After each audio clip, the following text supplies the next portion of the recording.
శ్రీమద్ వాల్మీకి రామాయణం యుద్ధకాండం 131వ సర్గం శ్రీరామ పట్టాభిషేకః. శిరస్యంజలిమాధాయ కైకేయానందవర్ధనః బభాషే భరతో జ్యేష్ఠం రామం సత్యపరాక్రమం పూజితా మామికా మాతా దత్తం రాజ్యం ఇదం మమ తద్దదామి పునస్తుభ్యం యథా త్వం మదదా మమ ధురమేకాకినాన్యస్తాం వృషభేన బలీయసా కిశోరీవ గురుం భారం నవోఢుమహముత్సహే వారివేగేన మహతా భిన్నః సేతురివక్షరన్ దుర్బంధనమిదం మన్యే రాజ్యఛిద్రమసంవృతం గతిం ఖరైవాశ్వస్య హంసస్యేవ చ వాయసః నాన్వేతుముత్సహే రామ తవ మార్గమరిందమ యథా చారూపితో వృక్షో జాతశ్చాంతర్నివేశనే మహాంశ్చ సుదురారోహో మహాస్కంద ప్రశాఖవాన్ శీర్యేత పుష్పితో భూత్వా న ఫలాని ప్రదర్శయన్ తస్య నానుభవేదర్థం యస్య హేతోః సరోప్యతే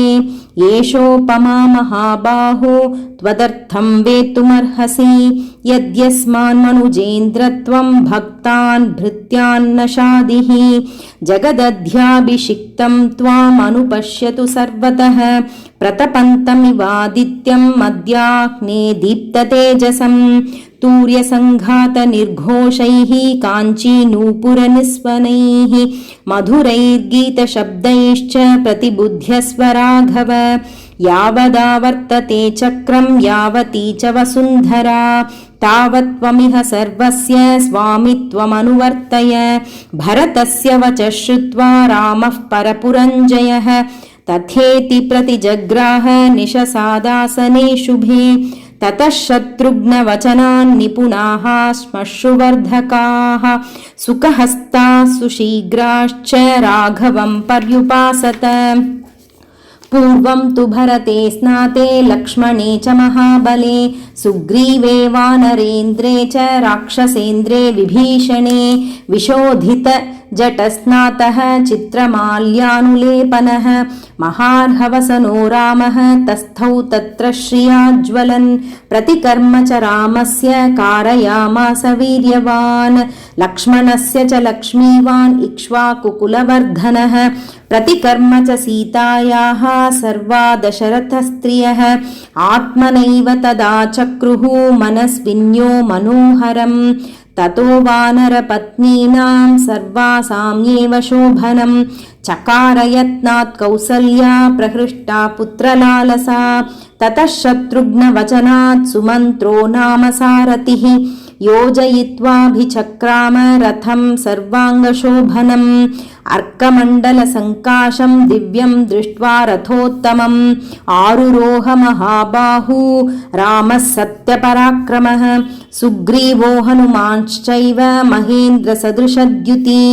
స్నాతౌ దివ్యనిభైర్వస్త్రైః జగ్మతుః శుభకుండలౌ వరాభరణసంపన్నా యయుస్తాః శుభకుండలాః సుగ్రీవపత్న్యः సీతా చ ద్రష్టుం నగరముత్సుకాः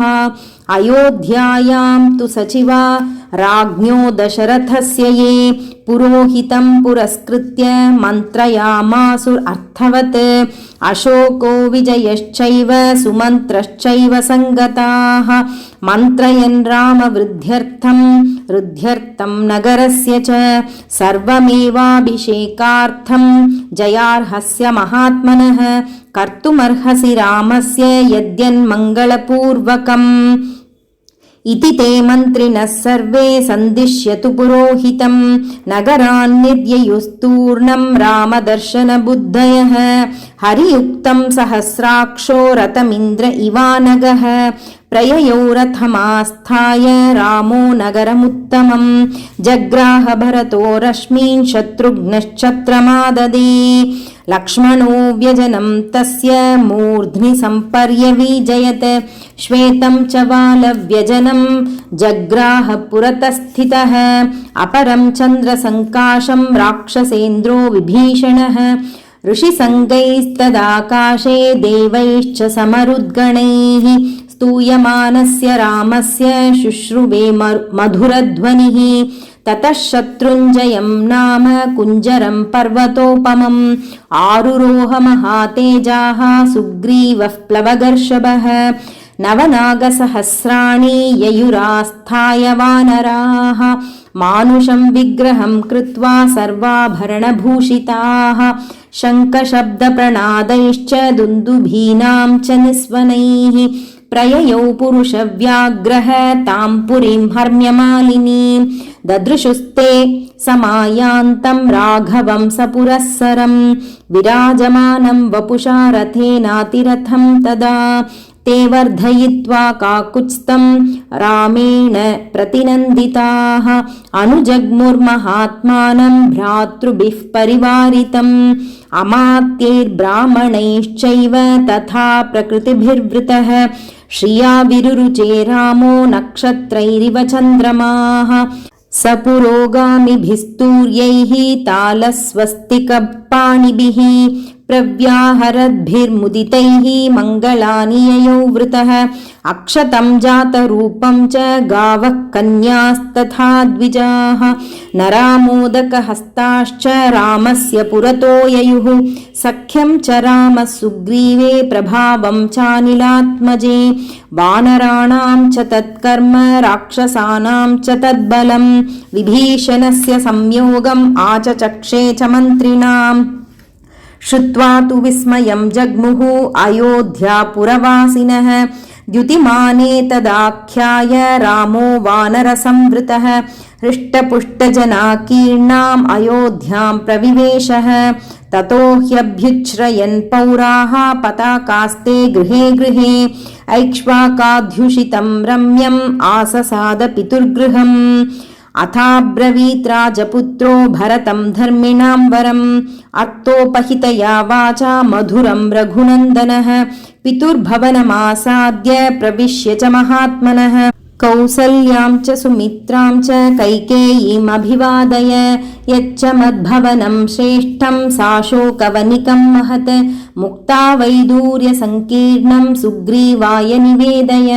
तस्य तद्वचनं श्रुत्वा भरतः सत्यविक्रमः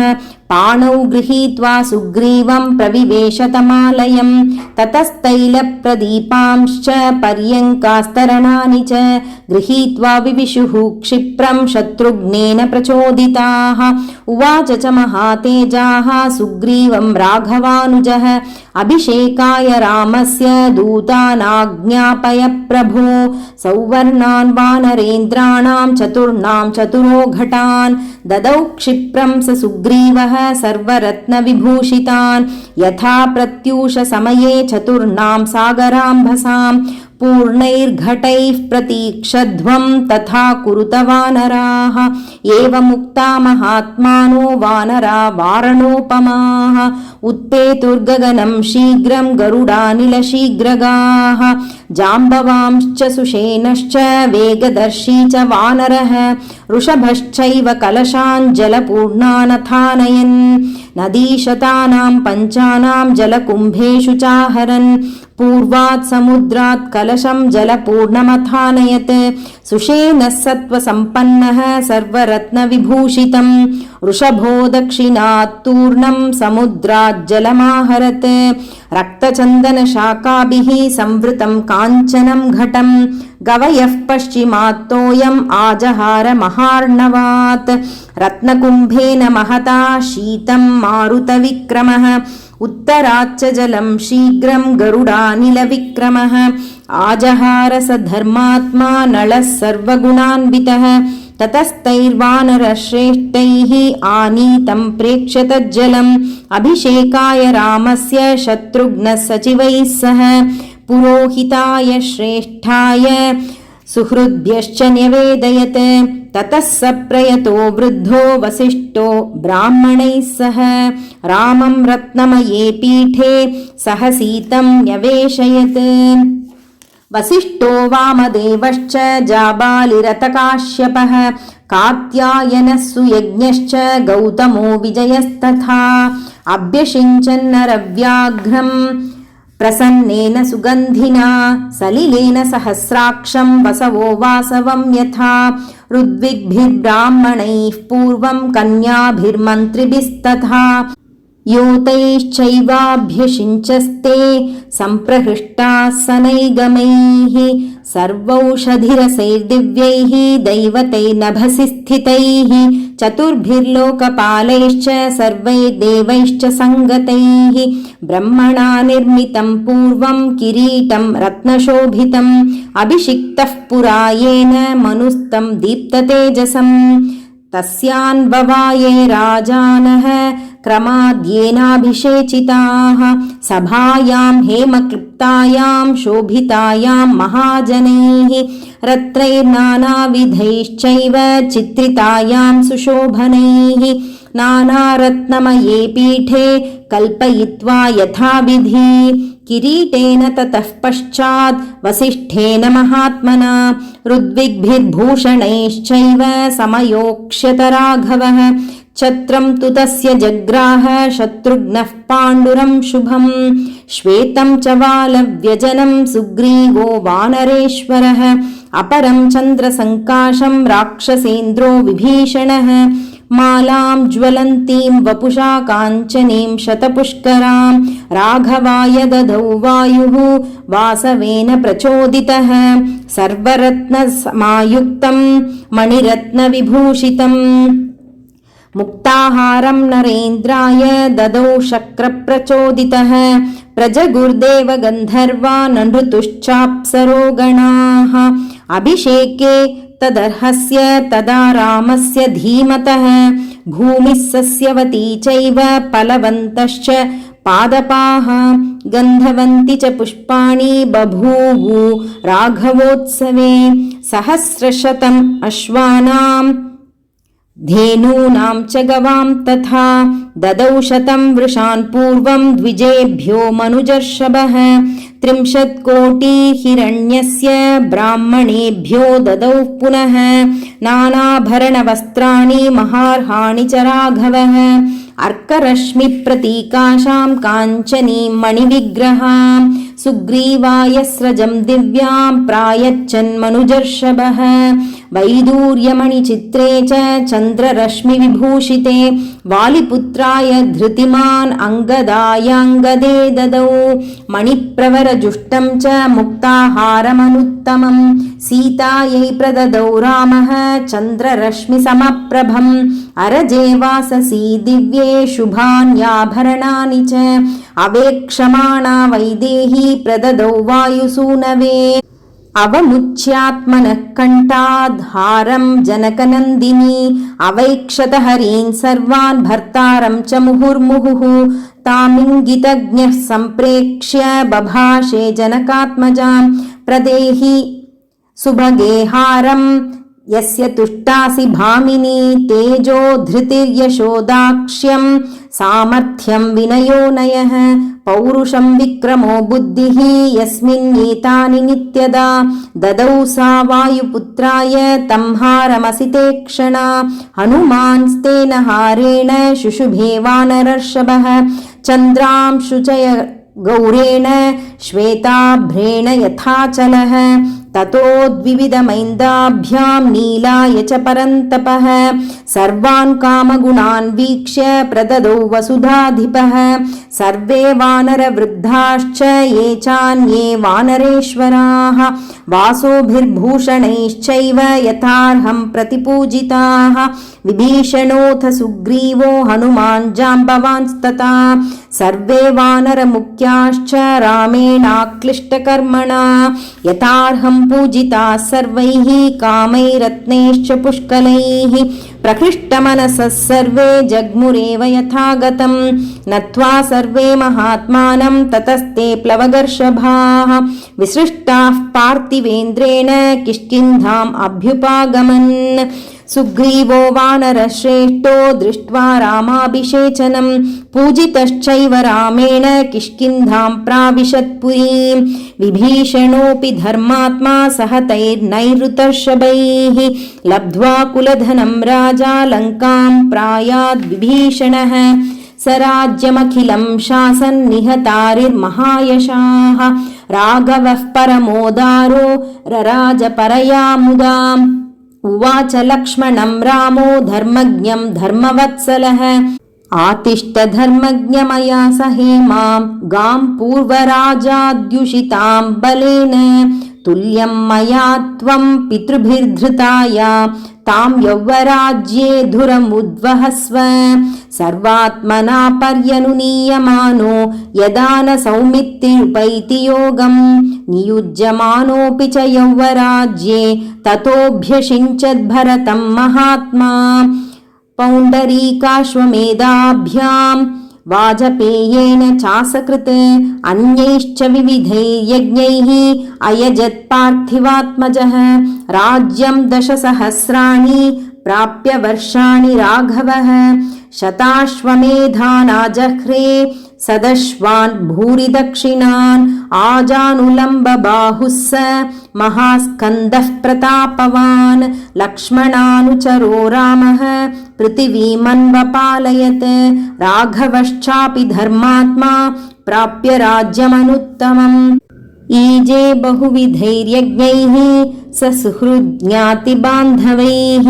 न पर्यदेवन् विधवा न च व्यालकृतं भयं न व्याधिजं भयं वापि रामे राज्यं प्रशासति निर्दस्युरभवल्लोको नानर्थः कञ्चिदस्पृशत् न च स्म वृद्धा बालानां प्रेतकार्याणि कुर्वते सर्वं मुदितमेवासीत् सर्वो धर्मपरोऽभवत् राममेवानुपश्यन्तो नाभ्यहिंसन् परस्परम् आसन् वर्षसहस्राणि तथा पुत्रसहस्रिणः निरामया विशोकाश्च रामे राज्यं प्रशासति रामो रामो राम इति प्रजानाम् अभवन् कथाः रामभूतं जगदभूत् रामे राज्यं प्रशासति नित्यपुष्पा नित्यफलाः तरवस्कन्धविस्तृताः काले वर्षी च पर्जन्यः सुखस्पर्शश्च मारुतः ब्राह्मणाः क्षत्रिया वैश्याः शूद्रा लोभविवर्जिताः स्वकर्मसु प्रवर्तन्ते तुष्टाः स्वैरेव कर्मभिः आसन् प्रजा धर्मरता रामे शासति नानृताः सर्वे लक्षणसम्पन्नाः सर्वे धर्मपरायणाः 10 वर्षसहस्राणि 10 वर्षशतानि च भ्रातृभिः सहितः श्रीमान् रामो राज्यमकारयत् धन्यं यशस्यमायुष्यं राज्ञां च विजयावहम् आदिकाव्यमिदं त्वार्षं पुरा वाल्मीकिना कृतं यः पठेत् शृणुयाल्लोके नरः पापाद्विमुच्यते पुत्रकामस्तु पुत्रान् वै धनकामो धनानि च लभते मनुजो लोके श्रुत्वा रामाभिषेचनम् महीं विजयते राजा रिपुंश्चाप्यधितिष्ठति राघवेण यथा माता सुमित्रा लक्ष्मणेन च भरतेन च कैकेयी जीवपुत्रास्तथा स्त्रियः भविष्यन्ति सदानन्दाः पुत्रपौत्रसमन्विताः श्रुत्वा रामायणमिदं दीर्घमायुश्च विन्दति रामस्य विजयं चैव सर्वमक्लिष्टकर्मणः शृणोति य इदं काव्यम् आर्षं वाल्मीकिना कृतं श्रद्दधानो जितक्रोधो दुर्गाण्यतितरत्यसौ समागमं प्रवासान्ते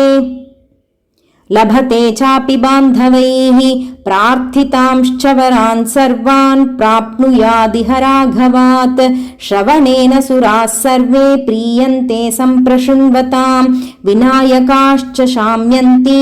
गृहे तिष्ठन्ति यस्य वै विजयेत महीं राजा प्रवासी स्वस्तिमान् व्रजेत् स्त्रियो रजस्वलाः श्रुत्वा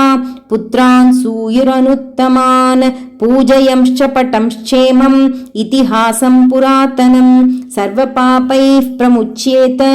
दीर्घमायुरवाप्नुयात् प्रणम्य शिरसा नित्यं श्रोतव्यं क्षत्रियैर्द्विजात् ऐश्वर्यं पुत्रलाभश्च भविष्यति न संशयः रामायणमिदं कृत्स्नं शृण्वतः पठतः सदा प्रीयते सततं रामः स हि विष्णुः सनातनः आदिदेवो महाबाहुः हरिर्नारायणः प्रभुः साक्षाद् रामो रघुश्रेष्ठः शेषो लक्ष्मण उच्यते कुटुम्बवृद्धिं धनधान्यवृद्धिं श्रियश्च मुख्याः सुखमुत्तमं च श्रुत्वा शुभं काव्यमिदं महार्थं प्राप्नोति सर्वां भुवि चार्थसिद्धिम् आयुष्यमारोग्यकरं यशस्यं सौभ्रातृकं बुद्धिकरं शुभं च श्रोतव्यमेतन्नियमेन सद्भिः आख्यानमोजस्करं वृद्धिकामैः एवमेतत् पुरावृत्तम् आख्यानं भद्रमस्तु वः प्रव्याहरत विस्रब्धम् बलं विष्णोः प्रवर्धताम् देवाश्च सर्वे तुष्यन्ते ग्रहणात् श्रवणात् तथा रामायणस्य श्रवणात् तुष्यन्ति पितरस्तथा भक्त्या रामस्य ये चेमां संहितां ऋषिणा कृताम् लेखयन्तीह च नराः तेषां वासस्त्रिविष्टपे। इत्याशे श्रीमद् रामायणे वाल्मीकि आदिकाव्ये युद्धकाण्डे 31 उत्तरशततमः सर्गः।